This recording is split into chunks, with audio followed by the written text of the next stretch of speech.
അപ്പോൾ ഇതിനെല്ലാം രക്ഷാധികാരിയായിട്ട് ഷാഫിയാണ് നേതൃത്വം കൊടുത്തുകൊണ്ടിരിക്കുന്നത് എന്ന് നമുക്കറിയാം. അതുകൊണ്ട് ക്രൈം സിൻഡിക്കേറ്റിലെ രണ്ടാമൻ മാത്രമേ ഇപ്പോൾ അകത്ത് പോയിട്ടുള്ളൂ. ക്രൈം സിൻഡിക്കേറ്റിലെ ഒന്നാമനും മൂന്നാമനും നാലാമനുമെല്ലാം പിന്നാലെ പോവും എന്ന കാര്യത്തിൽ ഒരു തർക്കവുമില്ല. അല്ലാതെ കോൺഗ്രസ് നേതാക്കന്മാർ തന്നെ വിശദീകരിക്കേണ്ടതാണ്. കാരണം കൈപ്പത്തി ചിഹ്നത്തിൽ മത്സരിച്ചു. നിങ്ങൾ മനസ്സിലാക്കേണ്ടത്, ഇയാൾക്കെതിരായി നിരവധി പരാതികൾ ഉയർന്നു വന്ന ഘട്ടത്തിലാണ് ഇയാളെ യൂത്ത് കോൺഗ്രസിൻ്റെ അധ്യക്ഷനായി വെക്കുന്നത്. യൂത്ത് കോൺഗ്രസിൻ്റെ അധ്യക്ഷനായിട്ട് ഇയാൾ എങ്ങനെ വരുന്നു എന്ന് ചോദിച്ചാൽ വ്യാജ ID കാർഡ് ഉണ്ടാക്കിയിട്ടാണ്. വ്യാജ ID കാർഡ് ഉണ്ടാക്കിയെന്ന് ആരാണ് പരാതിപ്പെട്ടതെന്ന് ചോദിച്ചാൽ, വ്യാജ ID കാർഡ് ഉണ്ടാക്കി എന്നെ തോപ്പിച്ചു കളഞ്ഞു എന്ന് പറഞ്ഞിട്ടുള്ള നിരവധി യൂത്ത് കോൺഗ്രസ് നേതാക്കന്മാരെ നമുക്കറിയാം.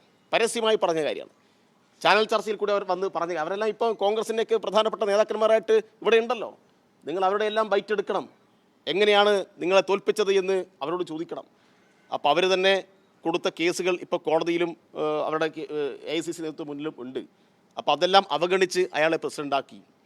പിന്നീട് അയാളെ പാലക്കാട് കൊണ്ടുവന്നു. അല്ല, എന്തിനാണ് പാലക്കാട് കൊണ്ടുവന്നത്? പാലക്കാട് DCC പ്രസിഡന്റ് തങ്കപ്പൻ എന്താ പറഞ്ഞത്?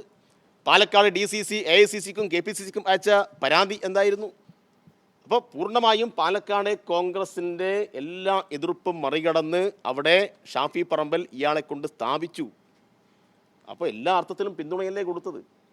അതല്ലേ ഷഹനാസ് പറഞ്ഞത്. ഞാൻ എത്രയോ തവണ ഷാഫിയോട് പറഞ്ഞതാ.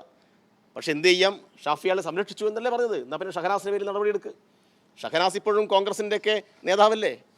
എന്തുകൊണ്ട് ഷഹനാസിൻ്റെ ഈ പത്രസമ്മേളനത്തിന് മറുപടി പറയാൻ ഷാഫി തയ്യാറായിട്ടില്ല?